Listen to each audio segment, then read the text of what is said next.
Halo sobat semua para pecinta cerita novel, apa kabar? Semoga kalian sehat selalu ya. Kali ini Mimin akan membawakan cerita novel yang berjudul Jodohku Lelaki Lumpuh.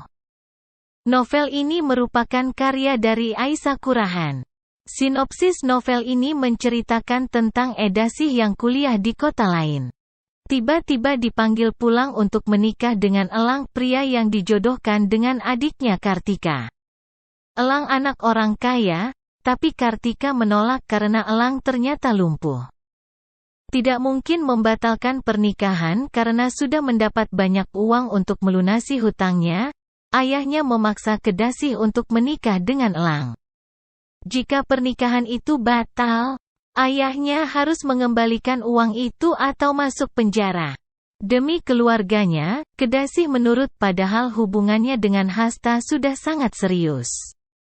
Pernikahan yang tidak mudah, karena Elang pria yang kasar. Tapi perlahan Kedasih mulai mengenal suaminya yang ternyata menyimpan banyak rahasia. Rahasia apa yang disimpan Elang? Apakah pernikahan mereka bisa bertahan? Yuk langsung saja, siapkan headset kalian, silahkan rebahan atau tiduran, dan dengarkan cerita ini sampai video ini selesai ya. Episode pertama, Pulang dan Bencana. Aku pokoknya ndak mau. Siapa yang mau punya suami lumpuh kayak gitu?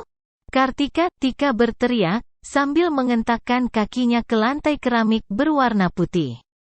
Kedasih, asih, sampai harus memejamkan mata. Karena suara Tika sangatlah lantang. Semua tetangga yang berada dalam satu gang, mungkin sudah mendengar teriakannya. Tika, tenang dulu toh, nduk. Ibu udah bilang tadi kan? Jangan suka teriak-teriak, ndak elok. Atin, ibunya, tampak mengelus kepala Tika menenangkan. Asih yang melihatnya dari kursi di rumah tengah melirik dengan panik. Ibunya itu memang akan selalu lembut pada Tika, tapi Asih tahu akan ada kabar buruk untuknya. Situasi seperti ini bukanlah hal yang baru.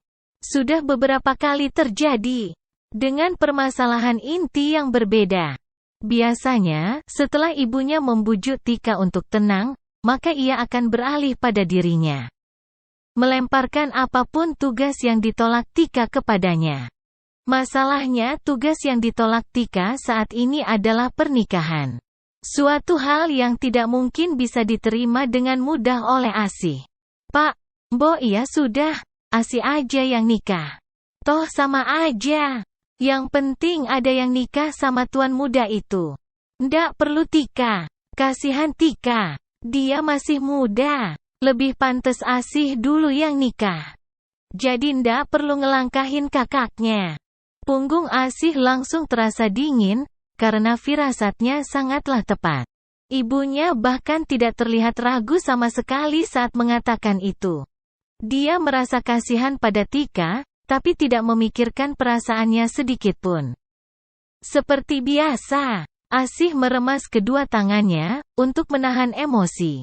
Sambil melirik ke arah ayahnya yang kini sedang merokok di dekat jendela. Menghembuskan asapnya keluar. Asih tentu saja masih berharap ayahnya akan berpendapat lain. Tapi sejarah yang diingat oleh Asih, ayahnya juga sama, akan berpihak pada Tika. Karyo mematikan rokoknya, berpaling memandang Tika. Kamu bener ndak mau? Katanya kamu pengen punya suami kaya raya. Aku kemarin nawarin kamu ke keluarga Chandrawinata soalnya mereka kaya loh. Karyo mencoba membujuk Tika. Karyo sudah menyebut Tika sebagai calon istri yang akan menikah dengan anak pertama dari keluarga itu, bukan Asih. Ya ndak mau toh, Pak. Aku pengen suami kaya, tapi ya ndak yang lumpuh. Males banget ngurusinnya. Tika bersungut-sungut sambil menghempaskan tubuhnya ke kursi makan. Dan begitu saja, bujukan Karyo hanya sebaris kalimat yang tidak meyakinkan. Seperti yang diinginkan oleh istrinya, Karyo ini memandang Asih. Sih, kamu ya yang nikah sama keluarga itu. Mereka kaya kok, kamu ndak bakal hidup susah, katanya. Asih meremas rok panjang yang dipakainya, mengumpulkan keberanian. Tapi Asih udah janji sama Mas Hasta, Pak. Kami akan. Halah, janji apa? Cuma janji ndak pakai ngasih mas kawin aja kok. Ndak bisa dihitung yang macam itu. Asih tersentak, saat bentakan ibunya datang bahkan sebelum ia menyelesaikan kalimatnya.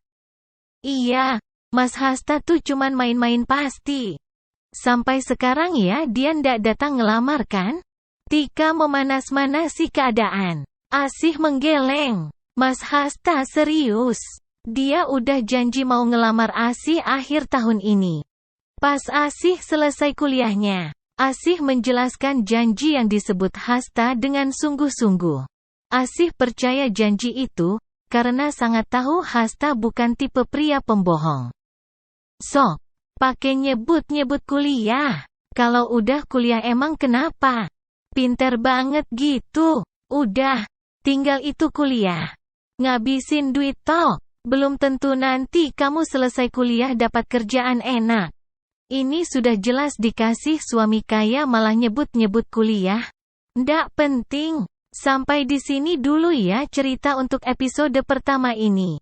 Terima kasih telah menonton dan mendengarkan video ini. Jangan lupa like dan subscribe ya agar Mimin bisa update terus ceritanya. Terima kasih dan sampai jumpa di video selanjutnya.